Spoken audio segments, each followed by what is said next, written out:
Good evening, I'm Camelia and this is KiniNews. Puan Zarkashi has dismissed Latifa Koya's recent comments on a claim by Anwar. This was what he had to say about the matter.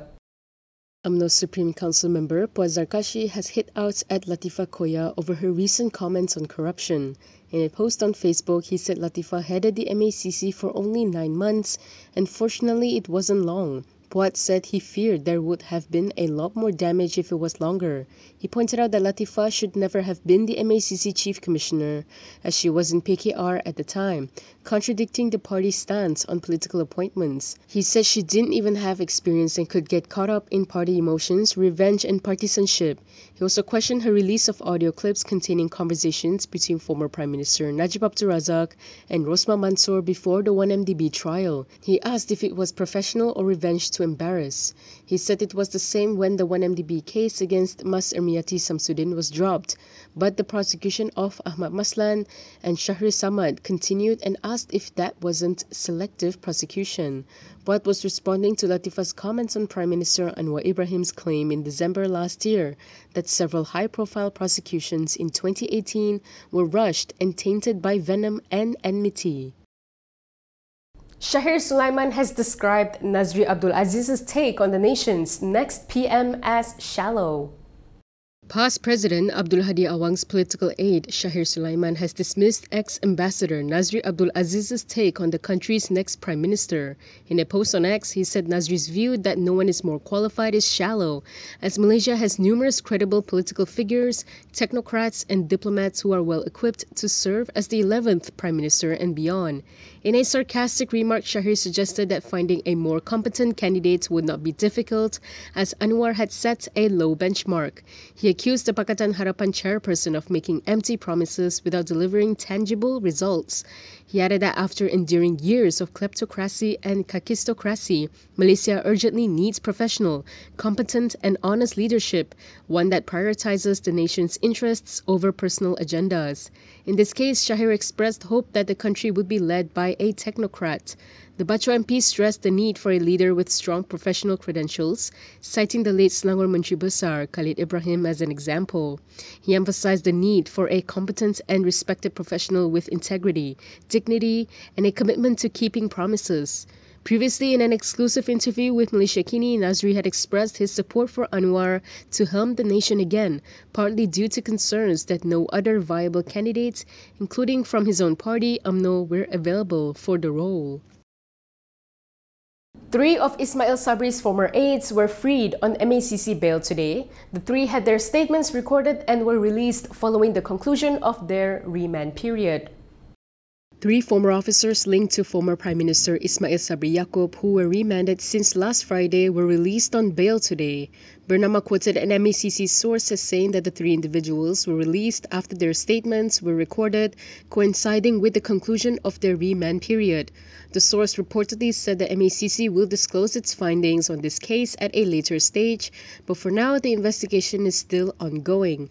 Last Sunday, it was reported that 4 officers linked to Ismail Sabri were remanded, with 3 held for 5 days starting Friday, while the 4th was remanded for 3 days and released on February 23rd. Yesterday, MACC in a statement said that it was unable to disclose any findings in this case at this time, including the value of any money or assets seized, and does not rule out the possibility of calling additional witnesses to assist in the investigation. The investigation is being carried out under Section 16(a) of the MACC Act 2009 and the Anti-Money Laundering, Anti-Terrorism, Financing and Proceeds of Unlawful Activities Act 2001 or Act 613.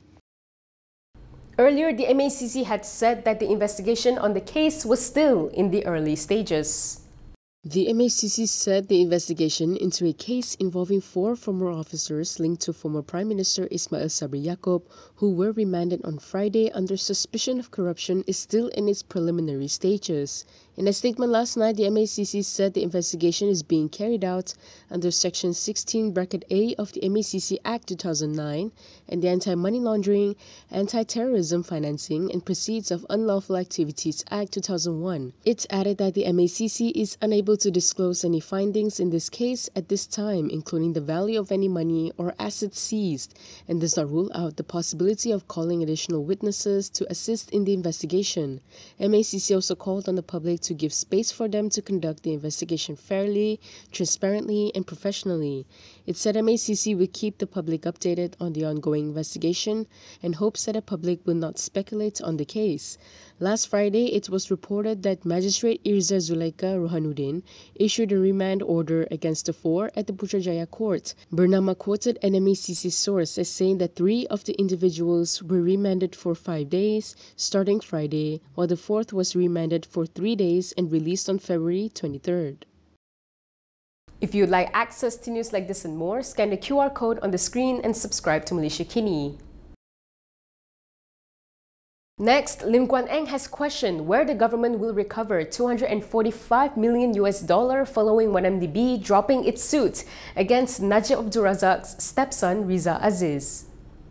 Former Finance Minister Lim Guan Eng has questioned where Malaysians will recover the $248 million following 1MDB's withdrawal of its suit against Nazri Abdul Razak's stepson Riza Aziz. In a statement today, Lim said that no reason has been given for the withdrawal of the suit against Riza. He said MACC had previously said that Riza and his lawyers are working towards a global settlement on the recovery of the amount. However, he pointed out that no details have been disclosed as to how such a recovery would be conducted.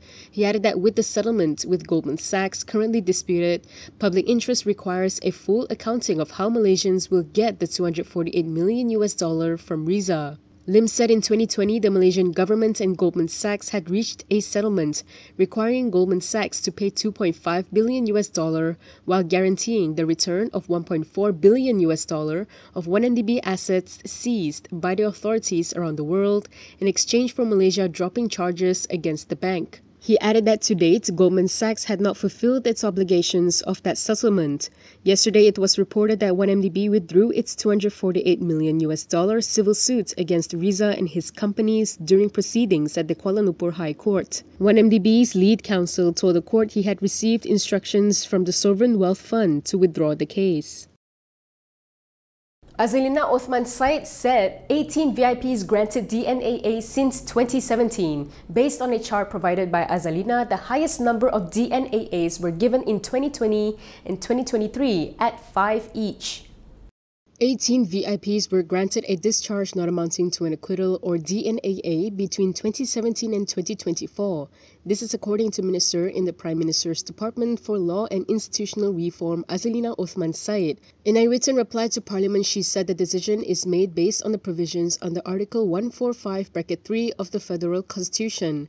It allows the Attorney General to institute, conduct, or discontinue any proceedings for an offence other than proceedings before a Sharia court, a native court, or a court-martial. She said the Attorney General can use his discretion based on evidence from enforcement agencies, recent developments, and new statements which come by when a trial is ongoing. However, Azalina did not specify the VIPs who were granted the DNAAs. She pointed out that based on the circular issued by the Chief Registrar in 2012 involving high-profile cases, those under the VIP category include rulers, governors, their close relatives, ministers, state executive councillors, MPs, and judges, among others. Azalina said to ensure transparency in the process of granting DNAA, the government is embarking on reforms involving the many systems involving the judiciary in terms of legislation, communications, or existing procedures.